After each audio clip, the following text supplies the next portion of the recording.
नमस्कार, आप देख रहे हैं सुप्रभात न्यूज़ हरियाणा। आइए जानते हैं हरियाणा की फटाफट बड़ी खबरों को। इससे पहले न्यूज़ को कहां से देख रहे हैं, कमेंट कर लाइक जरूर करें। हरियाणा के इकलौते एयरपोर्ट पर जून जुलाई से उड़ान संभव। हिसार में हरियाणा का पहला इंटीग्रेटेड एयरपोर्ट बन रहा है। हरियाणा सरकार ने इसका नाम महाराजा अग्रसेन के नाम पर रखा। इस एयरपोर्ट पर रनवे कैट आई, ATC, GSC area, PTT, link taxi, apron, fuel room, basic speed parameter, road और बरसाती ड्रोन बनाने का कार्य चल रहा है। अब एयरपोर्ट अथॉरिटी ऑफ इंडिया ने एयरपोर्ट की टर्मिनल बिल्डिंग और ATC टावर बनाने का टेंडर हैदराबाद की वेंसा इंफ्रास्ट्रक्चर लिमिटेड को अलॉट कर दिया है। इस टर्मिनल बिल्डिंग और टावर बनाने पर करीब 412.58 करोड़ रुपए खर्च किए जाएंगे। इसका काम करीब 2.5 साल में पूरा होगा। हरियाणा के 16 जिलों में बारिश के आसार, 5 में ओले गिरने की संभावना। हरियाणा में फिर आज से मौसम बदलने वाला है। इसको देखते हुए मौसम विभाग ने 16 जिलों में गरज चमक के साथ बारिश के आसार जताया है। इनमें 5 जिले ऐसे चिन्हित किए हैं जिनमें ओले गिरने की संभावना मौसम विभाग ने जताई है। इस दौरान 50 किलोमीटर की स्पीड से हवाएं भी चलेंगी। 26 अप्रैल को चंडीगढ़, पंचकुला, अंबाला, यमुनानगर, कुरुक्षेत्र, कैथल, महेंद्रगढ़, रेवाड़ी, गुरुग्राम, मेवात, पलवल, फरीदाबाद, सिरसा, फतेहाबाद, हिसार और जिंद शामिल हैं। वहीं 27 अप्रैल को चंडीगढ़, पंचकुला, अंबाला, सिरसा, हिसार में येलो अलर्ट, यमुनानगर, कुरुक्षेत्र, कैथल, जिंद और फतेहाबाद में ऑरेंज अलर्ट जारी किया गया है। किसानों का बकाया 423 भुगतान, 141 करोड़ रुपए। मंडियों में लाखों क्विंटल गेहूं पहुंच चुका है, लेकिन एजेंसियों को उसकी लिफ्टिंग करवाने के लिए कड़ी मशक्कत करनी पड़ रही है। इधर गेहूं के भुगतान को देखा जाए तो अभी तक के खरीद के अनुसार एजेंसियों को 423 करोड़ 79 लाख रुपए देने हैं। इसमें से एजेंसियों ने अभी तक 141 करोड़ 52 लाख रुपए का ही भुगतान किया है। लगभग 77% का भुगतान अभी भी बाकी है। उठान में और अधिक देरी हुई तो किसानों को भुगतान के लिए लंबे समय तक इंतजार करना पड़ सकता है। एजेंसियों के पास गोदामों में गेहूं को उतारने के लिए श्रमिकों की संख्या बहुत कम है। ऐसे में उठान का स्तर वहीं का वहीं रह गया है। स्वीकृत पद से ज्यादा शिक्षकों का तबादला, अटका वेतन। शिक्षा विभाग ने स्वीकृत पदों से ज्यादा पर राजकीय प्राथमिक स्कूलों में शिक्षकों का तबादला कर दिया। स्कूलों में शिक्षकों ने ज्वाइन तो कर लिया है, लेकिन उनके सामने बड़ी समस्या खड़ी हो गई है। इसके बाद भी शिक्षकों का वेतन नए स्टेशन यानी स्कूलों से नहीं निकल पा रहा।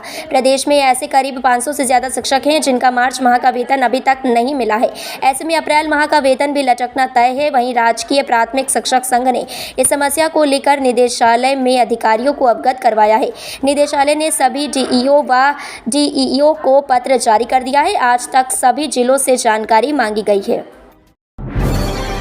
आचार संहिता के फेर में उलझा ऑल वेदर स्विमिंग पूल, अब 1 मई से खोलने की तैयारी। आचार संहिता के फेर में उलझकर आम लोगों के लिए 1 माह से बंद पड़ा अंबाला का ऑल वेदर स्विमिंग पूल अब 1 मई से खुलने वाला है। उपायुक्त के पास मामला पहुंचने के बाद खेल विभाग और ठेकेदार संग मिलकर चर्चा की गई थी। खेल विभाग ने अब निर्णय लिया है कि आचार संहिता तक बिना टेंडर के ही ठेके को आगे बढ़ाया जाएगा। इसको लेकर ठेकेदार से समझौता किया जाएगा। ऐसे में भीषण गर्मी के बीच लोगों को राहत भी मिलेगी। बता दें कि गर्मी के दौरान स्विमिंग के शौकीनों की संख्या बढ़ जाती है। रेलवे स्टेशन पर निःशुल्क मिलेंगे sanitary napkin. Ambala Cantt railway station पर आने वाली महिलाओं को निःशुल्क सैनिटरी नैपकिन की सौगात मिलेगी। अंबाला रेल मंडल ने इसकी पूरी तैयारी कर ली है। आगामी 2-4 दिनों में यह मशीनें स्टेशन के अलग अलग स्थानों पर लग जाएंगी। प्राप्त जानकारी के अनुसार प्राथमिक चरण में रेलवे स्टेशन पर 7 मशीनें लगाई जाएंगी। इसमें से एक मशीन प्लेटफार्म 2/4 और 6/7 के मध्य लगाई जाएंगी और इसकी जानकारी देने के लिए सूचना पट भी लगाए जाएंगे। इसी प्रकार प्लेटफॉर्म 1 पर 5 मशीनें लगाई जाएंगी। हरियाणा में आमजन रख रहा सी विजिल से चुनावों पर पैनी नजर। निर्वाचन विभाग को मिली इतनी शिकायतें। लोकसभा आम चुनाव 2024 में सी विजिल मोबाइल ऐप के माध्यम से नागरिकों द्वारा पैनी नजर रखी जा रही है। जैसे ही उन्हें आदर्श आचार संहिता के उल्लंघन की जानकारी मिलती है, वैसे ही वे चुनाव आयोग को अपनी शिकायतें भेजते हैं। इन शिकायतों का 100 मिनट के अंदर समाधान किया जाता है। नागरिकों की सजगता का ही परिणाम है कि हरियाणा में अब तक 2423 शिकायतें प्राप्त हो चुकी हैं, जिनमें सर्वाधिक 502 शिकायतें सिरसा से मिली हैं। मुख्य निर्वाचन अधिकारी अनुराग अग्रवाल ने कहा कि आमजन सी विजिल मोबाइल ऐप के माध्यम से सिस्टम में अपनी भागीदारी सुनिश्चित कर रहे हैं। अंबाला में घटी एनोफ्लीज मच्छरों की ब्रीडिंग, तभी मलेरिया पर मिली पकड़।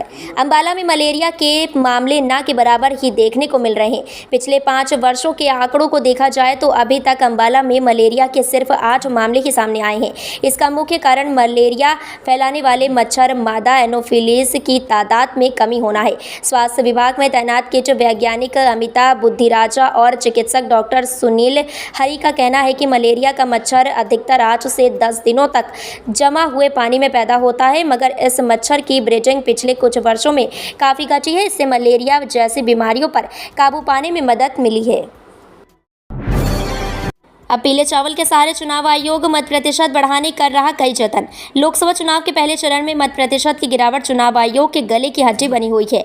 इस स्थिति ने सियासी दलों के माथे की शिकन भी बढ़ा दी है। शुक्रवार को होने वाले दूसरे चरण के मतदान के दौरान यह स्थिति न दोहराई जाए, इसके लिए अब तरह के जतन किए जा रहे हैं। इसके लिए जहां निर्वाचन आयोग ने खास तैयारियां की हैं, वहीं राजनीतिक दलों से लेकर सामाजिक संगठन तक भी नई कवायदे कर रहे हैं। मोदी जी को तीसरी बार प्रधानमंत्री बनाने में हरियाणा निभाएगा अहम भूमिका, बोले सीएम नायब सिंह सैनी। हरियाणा में आगामी लोकसभा चुनाव को लेकर बीजेपी ने कमर कस ली है। बीजेपी बड़े जोर शोर से चुनाव प्रचार कर रही है। इस दौरान हरियाणा के मुख्यमंत्री नायब सिंह सैनी चुनावी बागडोर अपने हाथ में ले लिया है। वे धुआंधार चुनाव प्रचार कर रहे हैं। इस बीच मुख्यमंत्री नायब सिंह सैनी ने कहा कि हम सभी 10 सीटों पर जीत दर्ज करने जा रहे हैं। हरियाणा की सभी 10 सीटों पर कमल खिलने जा रहा है। मोदी जी को तीसरी बार प्रधानमंत्री बनाने में हरियाणा अहम भूमिका निभाएगा। इस बार हरियाणा में 11 कमल फूल खिलेंगे।